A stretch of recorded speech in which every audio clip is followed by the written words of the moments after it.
Mesdames et messieurs, je m'excuse une nouvelle fois parce que j'ai eu un petit souci technique venant d'une information qui me revenait et j'ai été obligé d'arrêter parce que c'était une fausse alerte où on était en train de me dire que le professeur Maurice Kamto et tous les autres étaient déjà transférés au niveau de la prison. J'ai pris une petite minute pour essayer de vérifier et je me suis rendu compte qu'il n'en est pas encore question, sauf si peut-être mon informateur ou mes informateurs ont eu aussi à ne pas avoir la bonne information. Et tout de suite dans mon topo, je disais justement que voilà un homme politique qu'on est en train de garder depuis 8 jours. Voilà un responsable qui revendique encore sa victoire à l'élection présidentielle. Voilà un professeur de droit qui, connaissant la loi, n'a eu à piétiner aucune loi, mais qui se retrouve séquestré. Parce qu'en réalité, le professeur Maurice Kamto et tous ceux qui l'accompagnent, dont son staff, son directoire, avec Zongan, avec Ekoka, n'ont commis aucun délit. La preuve, ils n'ont pas été présentés devant un juge. Mais qu'est-ce qui coince? Parce qu'en même temps, on est en train de dire qu'on a arrêté le professeur Maurice Kamto pour trouble à l'ordre public, pour appel à la rébellion, pour insurrection, et même pour avoir saccagé les ambassades, particulièrement celle de Paris. Et j'ai réussi à entrer en contact avec ceux qui ont eu à l'interroger ou ceux qui ont assisté. Qu'est-ce qu'on reproche donc au professeur Maurice Kamto? Qu'est-ce qu'on reproche donc à tout ce monde? Eh bien, ils ont marché. S'il fallait le faire, on doit marcher. Et c'est d'ailleurs ce que l'un des grands hommes accompagnant Maurice Kamto dans cette mésaventure a dit. Alors là, seuls peut-être les handicapés n'iront jamais en prison au Cameroun, puisque tout le monde marche au Cameroun. Tout le monde marche, sauf les handicapés. Alors, on dit, il a manifesté. Je devrais quand même signaler que le droit de manifester existe bel et bien dans notre constitution et que la loi de 1990 dit bel et bien que les manifestations sont autorisées à tout Camerounais. Je dis bien la loi de 1990. À partir de cet instant, on me dit le sous-préfet n'a pas donné les autorisations. Donc, Maurice Kamto est hors la loi. Je me pose donc des questions. Au Cameroun, c'est le sous-préfet qui fait la loi. Ce n'est plus la loi fondamentale, c'est-à-dire la Constitution. Ce n'est plus la loi qui est là, comme je le dis bien, la loi de 1990 qui reconnaît les manifestations. Et vous allez me dire, si donc c'est le sous-préfet qui fait la loi au Cameroun, mais dans ce cas, le sous-préfet va nous juger nous tous, va nous envoyer en prison, va interdire des manifestations, ce qui signifie que soit c'est le sous-préfet qui est au-dessus de la loi, soit c'est la loi camerounaise qui ne sert totalement à rien, c'est une sorte de serpillère. Qu'on essaie donc de m'expliquer. Jusqu'à présent, lorsqu'on dit appel à insurrection, on devait présenter Maurice Kamto devant le juge. Parce que justement, c'est l'article 116 du Code pénal qu'ils voulaient brandir et qu'ils veulent brandir. C'est-à-dire que cet article permet à condamner Maurice Kamto entre 10 et 20 ans de prison. Et dans l'interrogatoire qu'on a eu à faire, après avoir arrêté Maurice Kamto, toujours dans l'illégalité, on lui a demandé, on lui a posé des questions que qui le finançait au niveau de la diaspora. Les mêmes gens qui disent que la diaspora est une diaspora de sans-papiers disent maintenant que c'est la diaspora qui finance Maurice Kamto. Et ce sont les mêmes enquêteurs qui posent la question à Maurice Kamto et à ses collaborateurs que mais c'est vous qui avez donné les injonctions à la diaspora. Mais ça ne se comprend pas. C'est nous qui finançons Maurice Kamto. Et c'est Maurice Kamto qui nous donne des injonctions. Mais je n'ai jamais vu ça. Et on demande à Maurice Kamto de justifier que ce n'est pas lui qui a demandé qu'on saccage les ambassades ou qu'on marche à Paris. Paris, c'est plus de 5000 kilomètres de Yaoundé. Et Maurice Kamto n'est pas venu à Paris depuis très longtemps.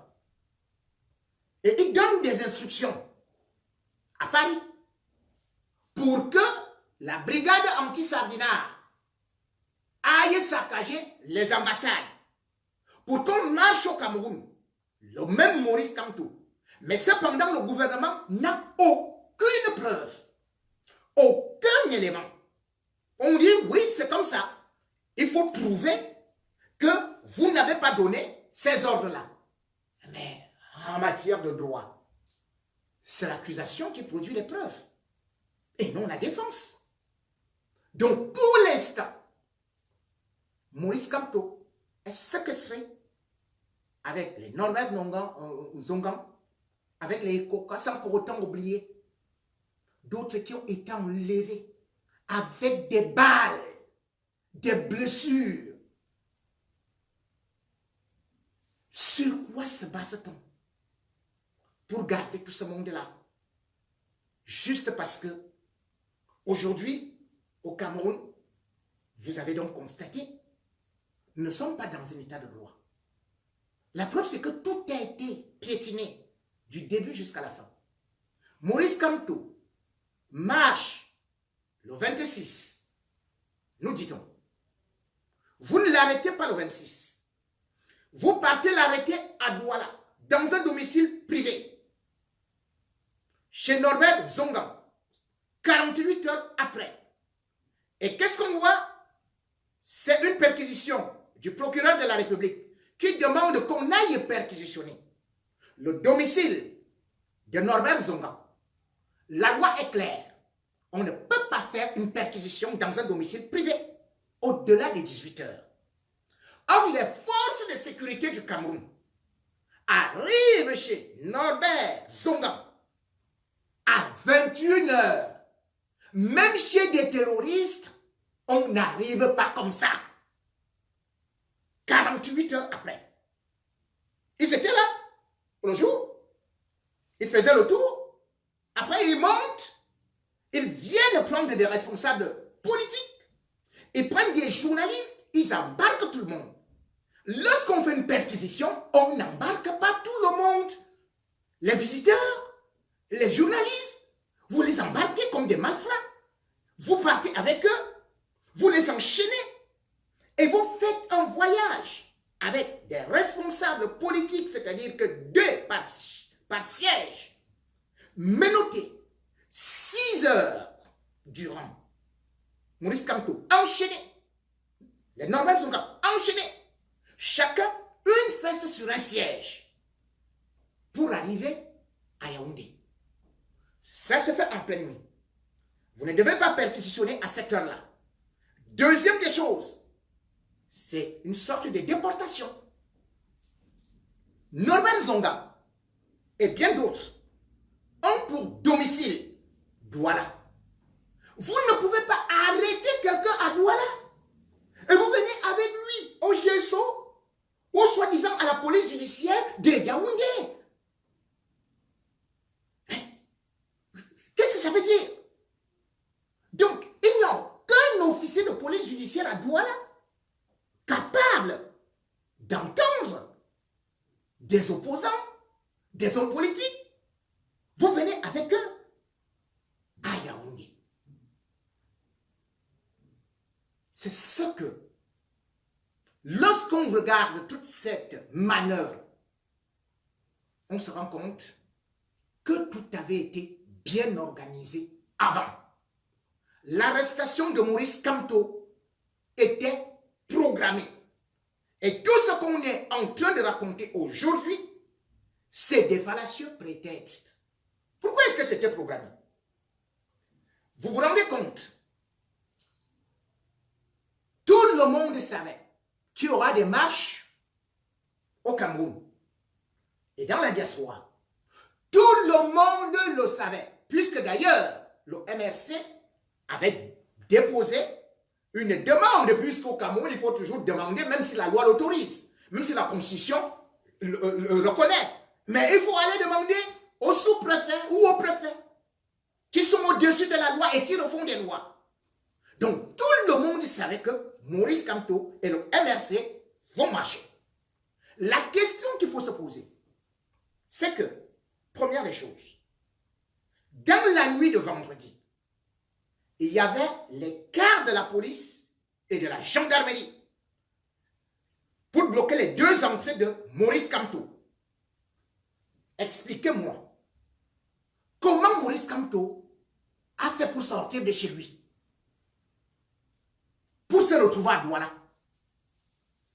Quand vous regardez maintenant l'itinéraire de Maurice Kamto, qui pourtant était à résidence presque surveillée, puisqu'on a mis la police, la gendarmerie pour empêcher Maurice Kamto de sortir.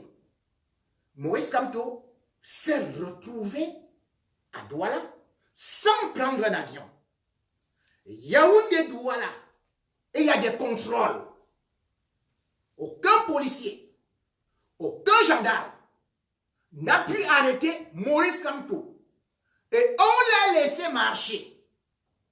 Avant d'aller l'arrêter, 48 heures plus tard, alors que les policiers, les gendarmes étaient devant lui. Est-ce que quelqu'un voit une logique dans tout ça? Je vais vous dire une chose. Maurice Kamto, avant cette marche, le gouvernement avait déjà décidé de l'arrêter. Et d'ailleurs, je vais vous dire qu'au sein de son propre groupe, le gouvernement a décidé d'infiltrer. C'est ainsi que l'un des responsables, le directeur de la communication de Maurice Kamto, lui-même a été approché par le délégué général à la Sûreté nationale. D'ailleurs, ils se sont rencontrés. J'ai des témoins. Et pendant cette rencontre, Bargangele lui a dit, écoute, nous voulons que tu nous livres Maurice Kamto, et comme ça, nous, on va te payer l'argent que l'État te doit. Parce qu'en réalité, ce monsieur dont vous tous, vous connaissez le nom, avait été le maire de Penja, puis avait été arrêté pour être mis en prison. Il a passé 8 ans en prison. Il avait été séquestré, juste parce qu'il voulait revendiquer quand même qu'une société française puisse verser les redevances. Mais l'État camerounais avait décidé de le mettre en prison.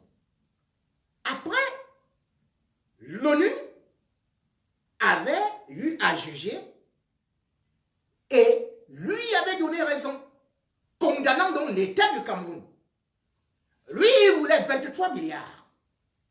C'est ce qu'il revendiquait à l'État du Cameroun. Mais par la suite, il n'a pas obtenu ces 23 milliards au niveau de la justice. Finalement, l'ONU a dit, c'est 6 milliards. Et c'était 180 jours que l'État du Cameroun devait payer cela. Maintenant qu'il s'est rapproché du professeur Maurice Kamto, on l'a appelé. Maurice Kamto n'était pas au courant, mais moi j'étais au courant, à travers mes réseaux. Il s'est rendu, il a rencontré Mbargangele. Mbargangele lui a dit, qu'est-ce qu'on fait? Il a dit, ok, je vais le faire. Mais sauf qu'il ne pouvait pas le faire parce qu'à une certaine période, Maurice Kamto ne tombait pas dans les pièges.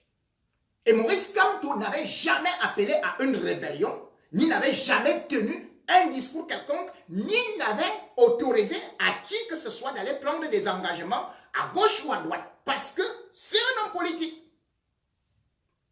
Voilà le premier échec du gouvernement. Et quand on prend Maurice Kamto pour les marches, c'est un petit groupe de dirigeants du MRC qui connaissaient que Maurice Kamto allait marcher à Douala. Et parmi ces personnalités, il y avait le résistant Essama. Curieusement, Essama est le seul qui n'est pas venu à la marche. On a appelé le résistant Essama plusieurs fois. Il disait, j'arrive, j'arrive. Il n'est pas venu à la marche. Pourquoi? Ce dossier, je vais vous donner des détails bien après. Comment est-ce que le gouvernement camerounais infiltre des gens et réussit à créer la discorde, réussit à pouvoir faire que même les gens qui sont autour de toi deviennent hyper dangereux. Donc la marche de Maurice Kamto, qu'on est en train de dire aujourd'hui qu'il est sorti de chez lui pour aller marcher, tout le monde l'a vu sortir de chez lui, puisqu'ils étaient là. Tout le monde l'a laissé marcher. Ils étaient là. Et de toutes les façons, il n'a rien cassé. Il n'a fait que marcher. Ce qui est tout à fait normal. Marcher, point. Maintenant, on dit, c'est lui qui a organisé qu'on casse l'ambassade à Paris. Là encore, quel mensonge grossier. Déjà, il faut se dire, et je l'avais révélé lors de mon dernier direct, l'ambassade du Cameroun à Paris était bien au courant, tout comme Yaoundé était informé qu'il y avait manifestation à Douala et qu'on avait donné l'alerte que si jamais on tire sur les manifestants, eh bien, la brigade anti-Sardinat allait agir.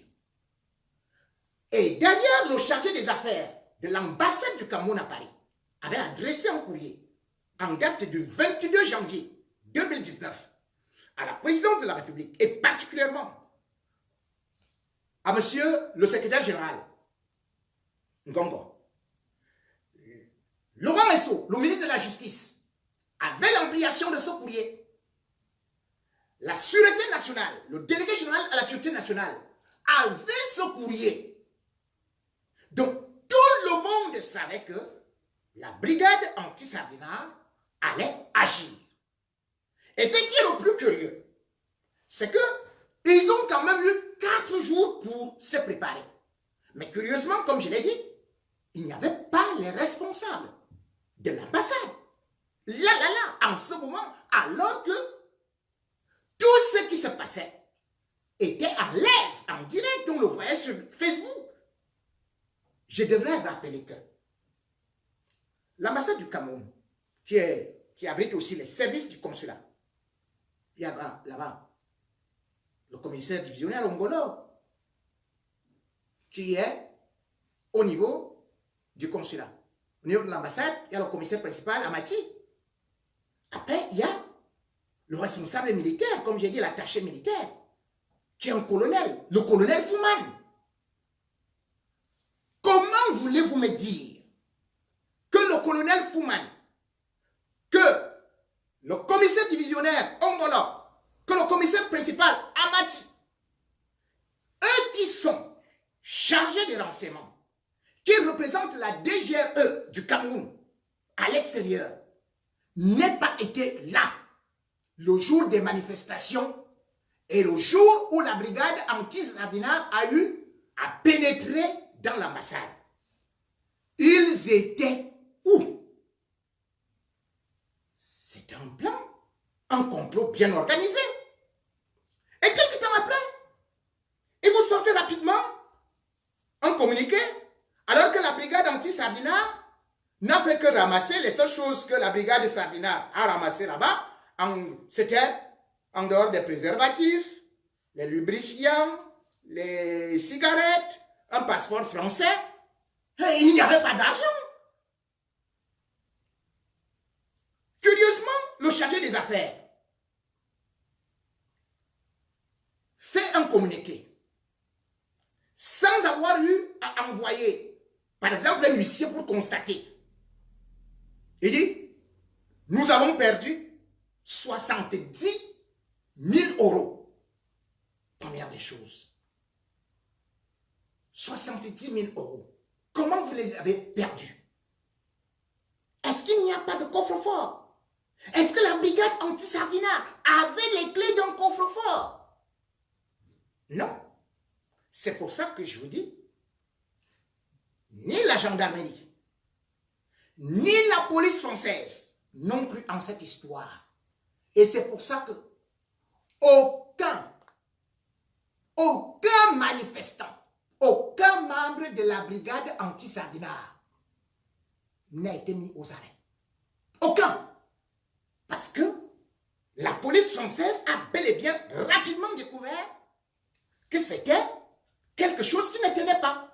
Dans la mesure où, même au moment où on appelle la police et la gendarmerie française, on laisse d'abord la brigade anti-Sardinat faire ses directs pendant 4 heures de temps dans une ambassade.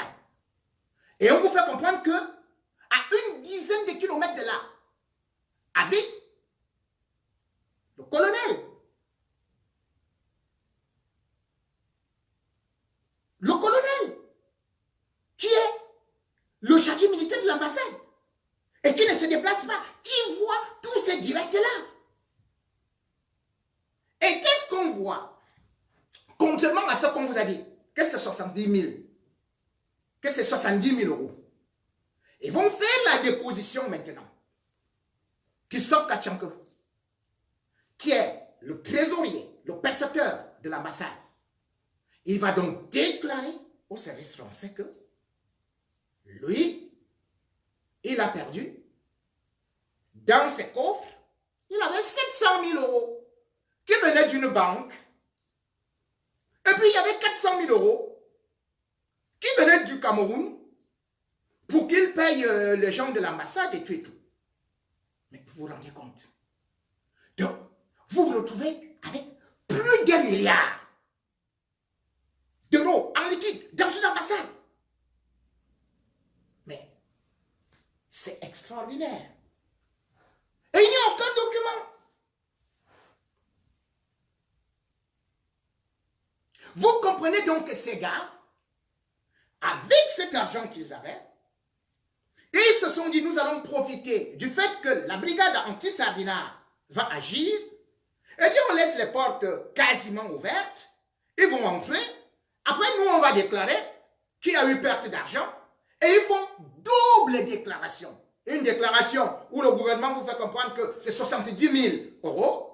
Ailleurs, ils vont dire à la police française que c'est 700 000 euros, plus 400 000 euros, plus patati et patata. Et c'est incroyable. C'est donc la preuve, comme je le disais, que l'ambassade du Cameroun, c'était une grosse mafia où on vole, on se partage de l'argent, on s'enrichit, et basta, avec la complicité du chef de l'État. Parce que vous ne pouvez pas me faire croire que monsieur comme Christophe Kachanko soit trésorier, percepteur de l'ambassade du Cameroun depuis que Paul Biya est au pouvoir, mais c'est 36 ans qu'il est là. On n'a pas trouvé quelqu'un d'autre que lui. Et on se rappelle qu'en juillet 2017, une dame se lève et elle travaille niveau de l'ambassade pour déclarer que le consul général lui doit 119 millions de francs qu'il a volés et que ce sont ses primes personnelles. L'affaire fait beaucoup de bruit. Et quand ça arrive au Cameroun, Paul Biya fait semblant d'organiser une enquête.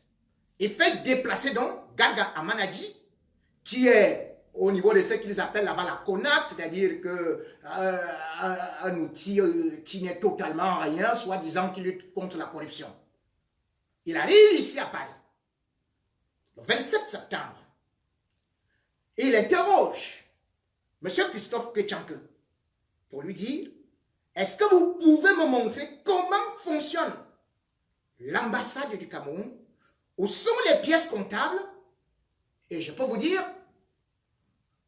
en 2 jours durant, M. Christophe Kétchanke lui a dit qu'il ne pouvait rien lui dire parce qu'il rendait compte à Paul Biya. Donc, tout ce qu'il y a comme argent, et les évacuations, et les passeports, et les timbres, et tout, il n'y a pas une seule pièce comptable à l'ambassade du Cameroun. Et d'ailleurs, à l'ambassade du Cameroun, c'est le seul endroit où on vous dit que non, on ne prend pas, on ne paie pas avec la carte bancaire. On veut les espèces sonnantes et trébuchantes. Et où on garde cet argent? Le seul compte de l'ambassade du Cameroun à Paris, c'est la Société Générale à Luc Clébert. Et qu'est-ce qu'on y verse? On y met 5 410 € par mois, c'est-à-dire que concernant l'eau, l'électricité, les assurances et machin. Mais cependant, le Cameroun a des biens immobiliers également ici, en France. Oui, parce que Ahidjo a acquis beaucoup de biens immobiliers pour le Cameroun. Où va cet argent? Et vous qui partez prendre les visas, qui demandez les passeports, qui payez tous les services, où va cet argent? Depuis le 29 septembre, parce que du 27 au 29 septembre, que Garga Amanadji était là, il n'y a eu aucun rapport. Et il est rentré. Parce que au niveau de l'ambassade du Cameroun, vous allez entendre que même la cafetière, ça appartient à tel du régime. Ça appartient à tel de la présidence. Ça appartient à tel. Donc c'est leur vache à lait. Et maintenant, ils disent que c'est Maurice Kamto qui a envoyé la brigade anti-Sardinat aller casser une ambassade. Mais qu'est-ce qu'il y gagnait? Alors que c'est eux qui ont pris de l'argent. Donc Maurice Kamto va fabriquer un truc qui ne rapporte pas. Il n'y a même pas un coup de fil. Puisqu'au moins ici, il y a ce qu'on appelle souvent les écoutes téléphoniques. Ils n'ont pas pu produire ça. Ils n'ont pas pu produire une seule relation avec la brigade anti-Sardinat. Et au-delà de ça, est-ce qu'on peut être responsable des gens indépendants, autonomes comme moi, qui marchent, qui peuvent manifester leur colère, et on attribue ça à un autre adulte qui est dans un autre continent, au Cameroun. Et on jongle. On dit, non, en réalité, c'est les Bamileke qui sont en train de faire toutes ces choses-là. La brigade anti-Sardinat, c'est pour des Bamileke. C'est eux qui ont tout organisé. Oubliant qu'Onkolo était bel et bien là, à l'ambassade du Cameroun, à Paris, qu'elle était à Berlin. Et pourtant, elle est la belle-fille de Paul Biya. Elle est boulou de la même famille que Paul Biya. Pourquoi est-ce qu'on ne cite pas les boulous? Pourquoi est-ce qu'on ne cite pas d'autres tribus? Pourquoi est-ce qu'on veut toujours mettre de la lumière négative sur une seule tribu? Aujourd'hui, quand je vois tout ce qui est en train d'être dit par rapport au peuple bamileke, j'ai des larmes Parce que je me dis, si j'aurais été Bamileke, que serais-je devenu? Quand je vois comment tout un régime a braqué des individus pour attaquer Maurice Kamto, rendre les Bamileke ennemis de la République, j'ai dit c'est terrible. Les Bamileke sont-ils si antipatriotes? Les Bamileke détestent-ils tant le Cameroun? Et aujourd'hui, les Baham, qui sont devenus des grands sorciers, comme on est en train, comme a voulu nous expliquer Maître Momo, regardez comment ils sont vus. Et c'est ça la difficulté aujourd'hui que nous avons. À savoir, comment est-ce que le régime Biya peut réussir à diviser les Camerounais ainsi, à passer à la diabolisation, à faire que on soit en train de faire un quadrillage, un maillage, un léchage contre un peuple qui ne s'est jamais levé contre le Cameroun. Et c'est là où ça me rappelle tout ce qu'on est en train de faire contre Maurice Kamto aujourd'hui. Lui qui a eu à plaider pour le Cameroun, lui qui a été ministre de la République et qui a bien servi, lui qui a défendu l'État du Cameroun, qu'est-ce qu'il a fait? Qu'aujourd'hui, quand je vois, je le disais dans mon introduction, je vois les injures qui lui sont adressées. Je vois comment est-ce qu'on le traite avec tous les noms d'oiseaux. Un professeur chevronné, un homme poli, à qui on dit aujourd'hui, à tout chemin, il couche avec des petits garçons, des petites filles. Juste la diabolisation, juste le dénigrement outrancier. Et c'est des gens qui ont préparé ce terrain depuis très très longtemps. Moi, je les voyais venir. J'ai vu mon frère, Onangini. Quand j'ai commencé à lire certains de ces articles, j'ai été interpellé.